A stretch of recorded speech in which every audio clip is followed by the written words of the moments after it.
नमस्कार साथियों।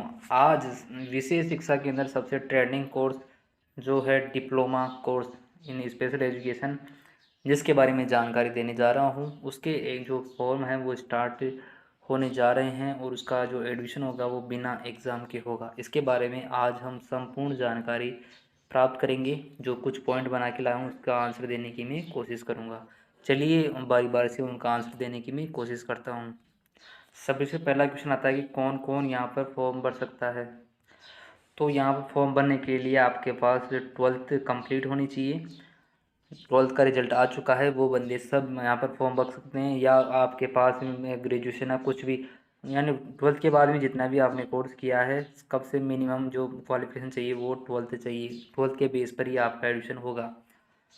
अब बात करते हैं फॉर्म कब से भरना है। तो फॉर्म 5 जून से स्टार्ट हो जाएंगे, 5 जुलाई तक यहाँ पर चलने वाले हैं। और फॉर्म कैसे भरना है इसके बारे में अगला वीडियो बनाऊंगा, जिसमें फॉर्म किस प्रकार से आप भरेंगे और ऑनलाइन जमा कराना है ऑफलाइन जमा कराना। तो ये फॉर्म आपको ऑफलाइन ही जमा कराने पड़ेंगे कॉलेज में जाकर। एडमिशन कैसे होगा, तो एडमिशन का आपके 12th की जो परसेंट है उसके हिसाब से जो कमेटी बैठेगी वो डिसाइड करेगी कि किस किस बच्चे का मेरिट में नंबर आ रहा है और किसका नहीं आ रहा। तो आप अपने हिसाब से जितने भी कॉलेज में आप फॉर्म फिल करना चाहते हैं वो फिल कर सकते हैं। इसके लिए आपको कुछ चार्ज देना पड़ेगा हर कॉलेज में फॉर्म जमा कराने के लिए। उसके बाद में आपका जो जो एडमिशन है वो किसी भी एक कॉलेज में हो जाएगा, वहाँ से आपको कॉल होगा और OTP आदि के द्वारा वेरिफिकेशन करके आपका एडमिशन वहीं हो जाएगा। एग्ज़ाम हो गया नहीं हो तो अब की बार एग्ज़ाम नहीं हो रहा है, अब की बार केवल 12th बेस पर या फॉर्म ऑफलाइन जमा करने के बेस पर ही आपका एडमिशन किया जाएगा। क्या आप सामान्य शिक्षक बन सकते हैं या नहीं, तो स्पेशल एजुकेटर में डिप्लोमा करने के बाद आप राजस्थान में सामान्य शिक्षक नहीं बन सकते हैं। 2021 वाली जो भर्ती है उसमें आप जो विशेष शिक्षकों को सामान्य शिक्षक बनने के लिए मना कर दिया गया है, जबकि दूसरे स्टेट है उनमें अलाउ है। और KVS DSSB आदि में सामान्य शिक्षक बन सकता है स्पेशल एजुकेटर। भर्ती कितनी आती है, भर्ती कुछ समय से अच्छी आ रही है। जैसे पिछली बार 1000 पोस्टें थी, जिनमें 500 पोस्टें डिप्लोमाधारियों के लिए थी, और अब की बार 1800 पोस्टें हैं वो डिप्लोमाधारियों के लिए हैं।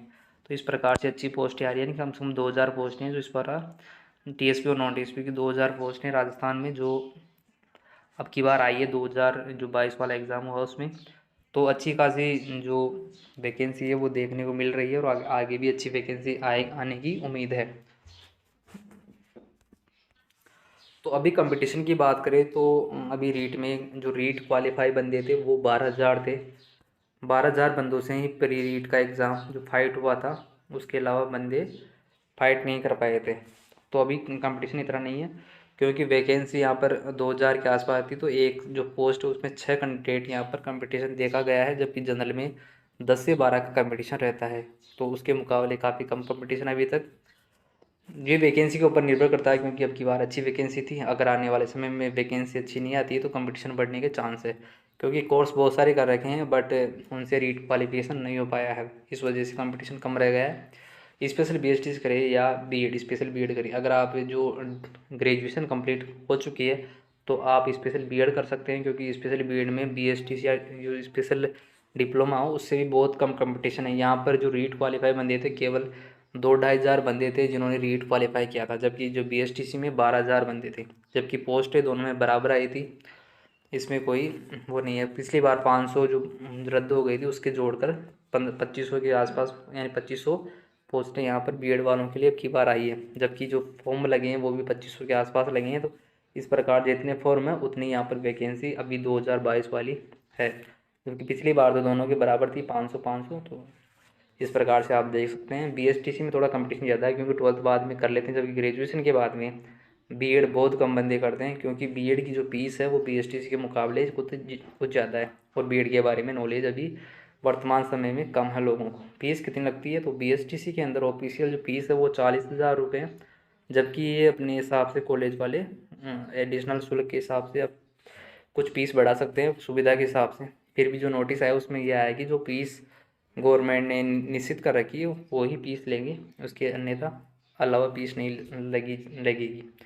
सामान्य BSTC से ये कितना अलग है, तो सामान्य BSTC में क्या होता है कि पहले फॉर्म भरते हैं, जबकि पिछली बार की तरह तो उसके बाद में जो मेरिट निकलती है, काउंसलिंग होती है, तो उसके बाद में जो स्कूल अलॉट होती है, जो सॉरी कॉलेज अलॉट होती है, उसी प्रकार पहले भी स्पेशली जो BSTC उसमें भी ऐसे होता था, पर अब की बार ये सारा सिस्टम अब ऑफलाइन हो गया है। अपने हिसाब से किसी भी कॉलेज में जाकर वहाँ पर एडमिशन ले सकते हैं। तो इस प्रकार से अलग है। जो सामान्य BSTC में क्या होता है कि जो पढ़ाई होती है वो साल भर पढ़ाई होती है, जबकि जो इंटर्नशिप होती है वो सिर्फ 2 महीने, स्टार्टिंग में फर्स्ट ईयर में 2 महीने और सेकंड ईयर में 4 महीने होती है। जबकि जो स्पेशल BSTC होती है या जो स्पेशल DED है, इसमें क्या होता है कि जब से हम एडमिशन लेते हैं तब से हमारा प्रैक्टिकल स्टार्ट हो जाता है और तब से ही हम विशेष बच्चों के साथ में कार्य करते हैं। उनके साथ में हम सीखते हैं कि किस प्रकार से बच्चों को हैंडल करना है, किस प्रकार से उनको सीखना है या सिखाना है। तो वो सारी बातें चलती रहती है प्रारंभ से अंत तक। और यहाँ पर लेसन भी सामान्य BSTC के मुकाबले बहुत ज़्यादा बनाने पड़ते हैं। जो दूसरा खर्चा है वो थोड़ा ज़्यादा जो सामान्य BSTC के मुकाबले ज़्यादा रहता है। यहाँ फीस का तो है ही 40,000 फीस है, जबकि सामान्य BSTC के अंदर 30,000 के आसपास अपनी BSTC फर्स्ट ईयर कंप्लीट हो जाती है, 20 से 30,000 के बीच में। जबकि इसमें 40,000 है और जो एक्स्ट्रा खर्चा है वो अलग है। 12वां क्वेश्चन है, जो अब नए BSTC करेंगे उनको CRR का मतलब नहीं पता है कि CRR क्या है, क्योंकि उनको सिर्फ ये पता है कि स्पेशल BSTC कर लेंगे और उसके बाद में हमारा सिलेक्शन हो जाएगा, जो भर्ती आएगी उसमें। तो जबकि इसमें क्या होता है कि आपको BSTC करने के बाद गवर्नमेंट ने एक पोर्टल बना रखा है RCI, वहाँ पर हमको कंप्लीट या जो कोर्स होने के बाद में CRR रजिस्ट्रेशन करना पड़ता है। यानी उनको बताना पड़ता है कि मैंने इस जो स्पेशल फील्ड है इसमें कोर्स कर लिया है और मैं अब इस पर कार्य करना चाहता हूँ। तो उसके बाद में वो कुछ नंबर देते हैं, CRR नंबर, तो वो मान्य होते हैं, वो 5 साल के लिए वैलिड होते हैं। और उसको बरकरार रखने के लिए हमें 5 साल के अंदर 100 पॉइंट अर्जित करने होते हैं। 100 पॉइंट अर्जित करने के बाद 5 साल के बाद में वापस रिन्यू करना पड़ता है अपनी जो CRR नंबर को। तो 5 साल के 5 साल इसको रिन्यू करवाना पड़ता है। तो इसमें भी कुछ खर्चा आता रहता है। यानी हम बिल्कुल ये नहीं कि सामान्य BSTC की तरह कंप्लीट कोर्स किया और बिल्कुल भूल गए और तैयारी में बिल्कुल लीन हो गए, जबकि यहाँ पर CRR करना भी आवश्यक है। 5 साल के अंदर आपको 100 पॉइंट प्राप्त करने अनिवार्य हैं। प्राइवेट जॉब में कितना स्कोप है? प्राइवेट जॉब में अभी राजस्थान में तो 50,000 के आसपास स्पेशल एजुकेटर की प्राइवेट सेक्टर में जो जॉब की उम्मीद जगी है, वहाँ पे जो सैलरी भी अच्छी मिली है। क्योंकि जो नया जो नोटिस आया उसके हिसाब से जो सूचना आयुक्तालय, विशेष योग्यजन आयुक्तालय, उन्होंने उमाशंकर जी ने बस जो सभी जो प्राइवेट स्कूल है वहाँ पर एक स्पेशल जो टीचर लगाने की बात की है। तो इससे जो विशेष शिक्षकों के लिए प्राइवेट सेक्टर में भी बहुत अच्छा स्कोप निकल कर आ रहा है। स्पेशल BSTC में कौन सा कोर्स करे?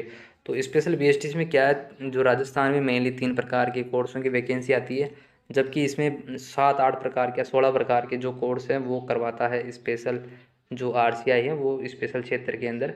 जबकि जो हमें टीचर बनना है तो टीचर के लिए 3 प्रकार के कोर्स यहाँ पर हो रहे हैं। इसको IDD नाम दिया गया अब नया, MR नहीं कहते। तो HIVI MR यहाँ पर सबसे ज़्यादा वैकेंसी आती है वो IDD की आती है, क्योंकि जो बौद्धिक अक्षम बच्चे हैं वो लगभग हर जगह मिल जाते हैं, जबकि VI बच्चे सबसे कम है और HI उस दूसरे नंबर पर आते हैं। जबकि फर्स्ट नंबर पर सबसे ज़्यादा बच्चे हैं वो यहाँ पर IDD के हैं। तो जो आप कोर्स करना चाहते हो MR में करें तो यहाँ पर बच्चे भी ज़्यादा है और यहाँ पर कंपटीशन भी ज़्यादा है।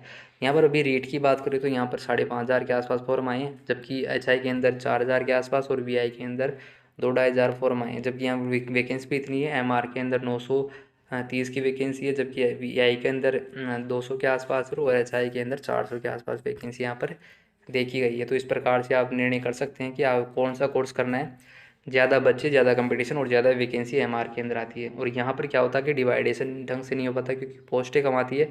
तो इस प्रकार से जो कैटेगरी वाइज बच्चे हैं उनको लॉस हो जाता है, क्योंकि यहाँ पर वैकेंसी प्रॉपर नहीं आ पाती और जनरल में सारी पोस्ट चली जाती है। जबकि MR के अंदर क्या है कि पोस्टें अच्छी आती है और डिवाइडेशन भी अच्छे से हो पाता है। तो आप अपना निर्णय ले सकते हैं कि कौन सा कोर्स है, यानी जो कॉलेज आपके पास में है सारी सुविधा देखकर आप एडमिशन ले सकते हैं।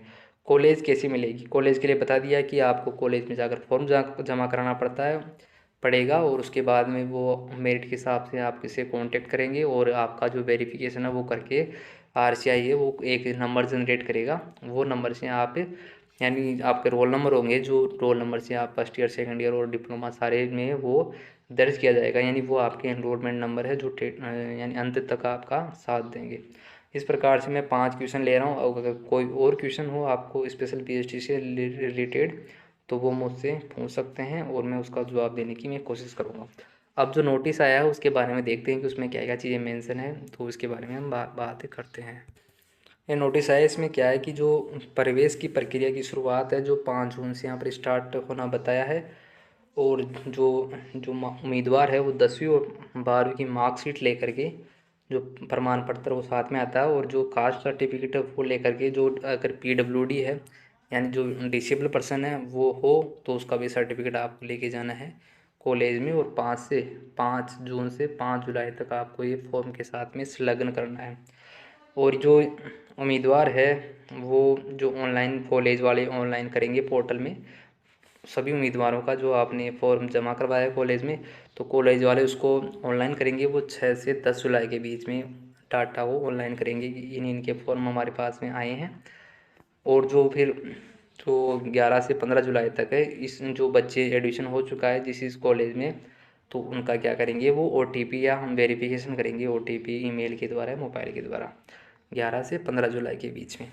फिर जो संबंधित जो जांच एजेंसियां जैसे कि RCI में कुछ उम्मीदवार है वो सारे डाटा क्या करेंगे, वापस निरीक्षण करेंगे 16 से 20 जुलाई के बीच में।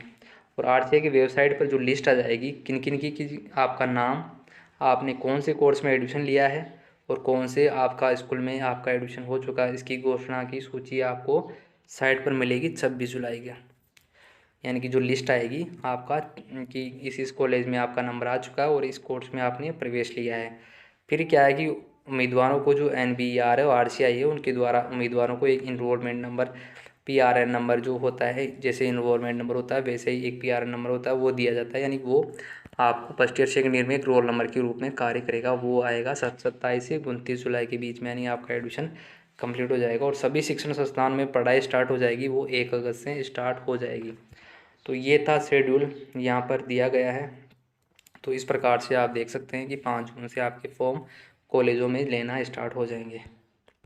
प्रवेश के लिए योग्यता ही बात करें तो योग्यता के लिए क्या है कि आपके पास में 12वीं में 50% अंक होने चाहिए। और जो आप जैसे OBC कैटेगरी में, SC कैटेगरी में, ST कैटेगरी में, तो आपके राज्य और केंद्र के हिसाब से आपको कुछ छूट दी जाएगी 12वीं के नंबरों में। तो इसका सख्ती से पालन किया जाएगा क्योंकि सभी को अपना अधिकार है एडमिशन पाने का। तो इस प्रकार से जो भी आरक्षित कैटेगरी है उनको उसके हिसाब से छूट दी जाएगी। प्रवेश समिति में कौन कौन होंगे, तो प्रवेश समिति में अपना ज़्यादा वो नहीं है बच्चों को जानने के लिए, फिर भी यहाँ पर दे रखा है कि यहाँ पर जो भी आपने कॉलेज में फॉर्म लगाया उसका जो प्रमुख होगा यानी अध्यक्ष होगा। और किसी भी जो नज़दीकी सरकार के द्वारा प्रधानाचार्य, सरकारी स्कूल का प्रधानाचार्य होगा जो, या विश्वविद्यालय का प्रधानाचार्य होगा, वो यहाँ पर होंगे कमेटी के अंदर। और RCI के द्वारा कोई भी प्रशिक्षण संस्थान का प्रमुख होगा और जो अनुसूचित जाति और अनुसूचित जनजाति का एक प्रतिनिधि होगा, ये मिलकर यहाँ पर कॉलेज में मेरिट डिसाइड करेंगे। और जो पदों का जो बंटवारा है, जैसे 30 पद है तो उसका जो आरक्षण का क्राइटेरिया है उसके हिसाब से एडिशन होगा। यानी जनरल के अंदर, OBC के अंदर, ST के अंदर, SC के अंदर कितने कितने बच्चे लेने हैं, वो सारा जो आरक्षण की नीति है वो सारा कैटेगरी वाइज राज्य सरकार है या संघ जो राज्य हैं उसके अनुसार ये लागू होगा। और उसके अनुसार ही जो परसेंट के हिसाब से यहाँ पर सीटें डिवाइडेशन हो पाएगी कि कौन सी कैटेगरी में कितने बच्चों का आपने एडमिशन लेना है।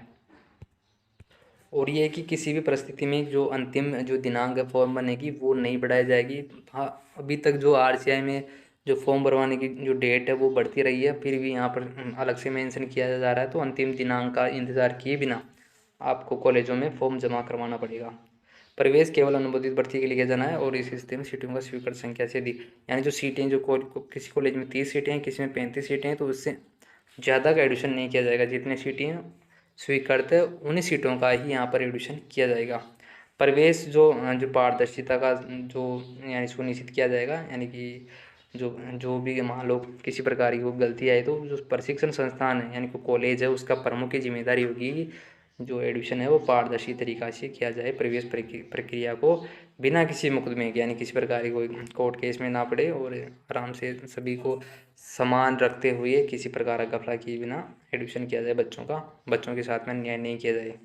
जो एक बार प्रवेश हो जाने के बाद में जो NBER और RCI के द्वारा जो पाठ्यक्रम है, यानी आपने HI चूज़ कर लिया, BI चूज़ कर लिया, MRA IDD, तो उसमें बदलाव नहीं किया जाएगा और इसमें बदलाव के लिए कोई अनुरोध नहीं किया जाएगा कॉलेज वालों के द्वारा। और जो हम कॉलेज में जाएंगे आवेदन लेकर के, उसके लिए कॉलेज वाले अधिकतम यानी 200 रुपये ले सकते हैं, जबकि जो विकलांग है जिनकी 40% से ज़्यादा है पीडब्ल्यूडी पर्सन, उनके लिए ये पैसे नहीं लिए जाएंगे। जबकि आप जितने भी कॉलेजों में फॉर्म लगाएंगे वहाँ पर 200 रुपये आपको देना पड़ेंगे फॉर्म के। जो प्रशिक्षण आरक्षित संस्थान है निर्धारित उम्मीदवारों को निर्धारित पाठ्यक्रम शुल्क से अधिक यानी जो 40,000 फीस है या किसी कोर्स की अधिक है तो उसके हिसाब से ही फीस लिया जाएगा, अधिक फीस लेने की कोशिश ना करें। और जो प्रवेश के लिए 2023 में प्रवेश के लिए पाठ्यक्रम शुरू करता है, प्रवेश की वैधता और संबंधित वेबसाइट पर जो पाठ्यक्रम है कोर्स का वो आप वेबसाइट पर देख सकते हैं। और प्रशिक्षण संस्थान में अनुमोदित, यानी इसमें एक बात और है कि जिस इंस्टीट्यूट में जो कोर्स यहाँ पर उपलब्ध है उसी कोर्स में आपको एडमिशन लेना है। आपको इसके लिए आप क्या करना है कि वेबसाइट में मैं एक वीडियो बना दूंगा, वेबसाइट जो RCI की वेबसाइट है उसमें डाल रखा है कि कौन सी कॉलेज में कहाँ तक, यानी 2022 तक मान्यता है, 23 तक मान्यता है, क्योंकि यहाँ पर मान्यता 4 साल 5 साल की दी जाती है और उसको रिन्यू करवाना पड़ता है कॉलेज वालों को। तो वो भी आपको वैधता देखनी पड़ेगी कि कॉलेज में इस जो वर्तमान कोर्स संचालित है या नहीं, उसके बारे में आपको वेबसाइट पर देखना है और कौन सा कोर्स संचालित है या नहीं, उसके बाद ही आपको उस प्रकार से फॉर्म भर के वहाँ पर जमा करवाना है। अगर आप मान लो किसी कॉलेज में वैधता समाप्त हो गई या कोर्स बंद हो गया तो वहाँ पर आप बिना फालतू पैसे लगा सकते हैं, तो इसके बारे में बचना है आपको। और वो नोटिस यानी वो कॉलेजों की लिस्ट है वो आप देख कर उसके बाद में ही आप कॉलेज में संपर्क कर सकते हैं। तो ये सारे जो दिशा निर्देश वो आप पढ़ सकते हैं। और किस प्रकार की कोई बात हो तो आप मुझे कमेंट कर सकते हैं। आई होप कि आपको ये जानकारी अच्छी लगी है। धन्यवाद।